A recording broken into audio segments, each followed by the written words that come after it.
महाशिवरात्री का साजरी केली जाते हे आपल्याला माहीत आहे का? चला तर मग जाणून घेऊया त्यामागचे मूळ कारण. महाशिवरात्री म्हणजे तो पवित्र दिवस ज्या दिवशी भगवान शिवांचे म्हणजेच महादेवांचे आणि माता पार्वतीचे लग्न झाले होते. आज आपण या अनोख्या लग्नातील एक अतिशय रंजक किस्सा इथे शेअर करणार आहोत. तर हा व्हिडिओ शेवटपर्यंत नक्की बघा. हिमालयात मोठा उत्सव साजरा होत होता, कारण त्यांच्या कन्येचा विवाह सोहळा होता.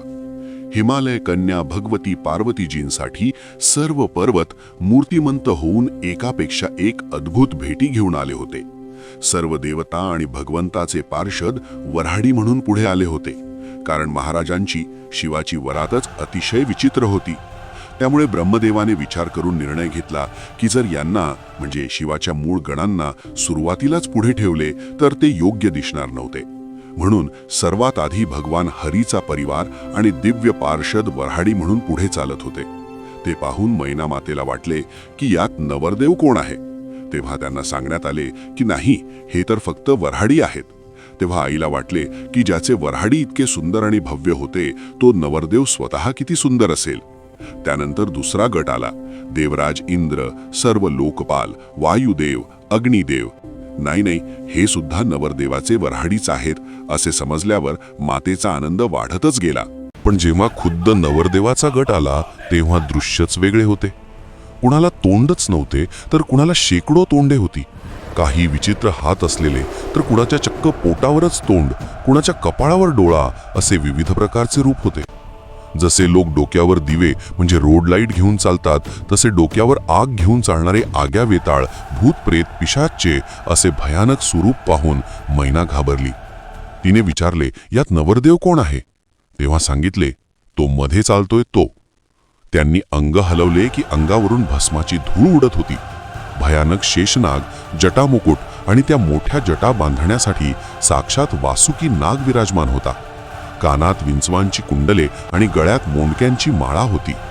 हे रूप पाहून मैना म्हणाली, मी हिमालयावरून पडून जीव देईन पण अशा नवरदेवाशी मुलीचे लग्न लावणार नाही.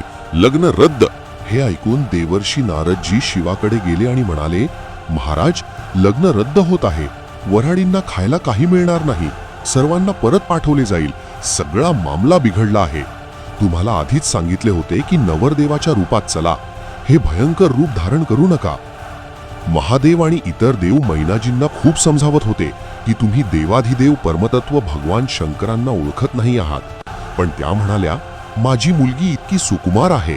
मी तिला मांडीवर घेऊन पहाडावरून उडी मारून जीव देईन, पण अशा भयंकर देवतेशी तिचे लग्न कधीच लावणार नाही. तेव्हा भगवान विष्णू आले आणि शिवाला म्हणाले, भगवंत, आपले रूप बदला, नाहीतर लग्न मोडेल. खूप कष्टाने हा लग्नाचा योग जुळून आला होता. आपण कृपा करा. भगवान शिव म्हणाले, आम्हाला आधीच सांगायचे होते ना.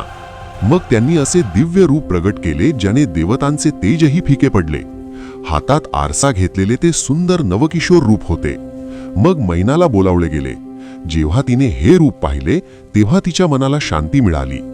शंकरांचे दोन रूप होते, एक भयंकर रुद्र रूप आणि दुसरे करुणावतार, जे अत्यंत करुणामय आणि सौंदर्यमय स्वरूप होते. अशा प्रकारे भगवान शंकरांच्या या दोन्ही रूपांचे दर्शन जगाला घडले.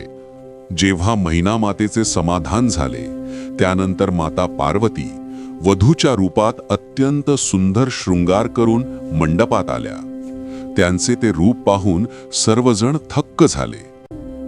त्यानंतर भगवान शिव आणि माता पार्वती यांचा हा दिव्य विवाह सोहळा अत्यंत मोठ्या थाटामाटात आणि उत्साहात साजरा करण्यात आला.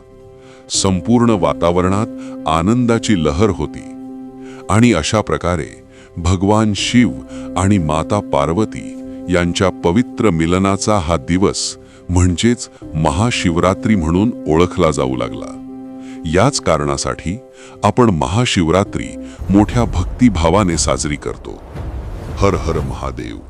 अशाच माहितीसाठी ऑल अबाउट महाराष्ट्र चॅनलला नक्की सबस्क्राईब करा. हा व्हिडिओ लाईक करा, जास्तीत जास्त शेअर करा आणि नवीन व्हिडिओच्या अपडेटसाठी बेल आयकॉन दाबायला विसरू नका. धन्यवाद.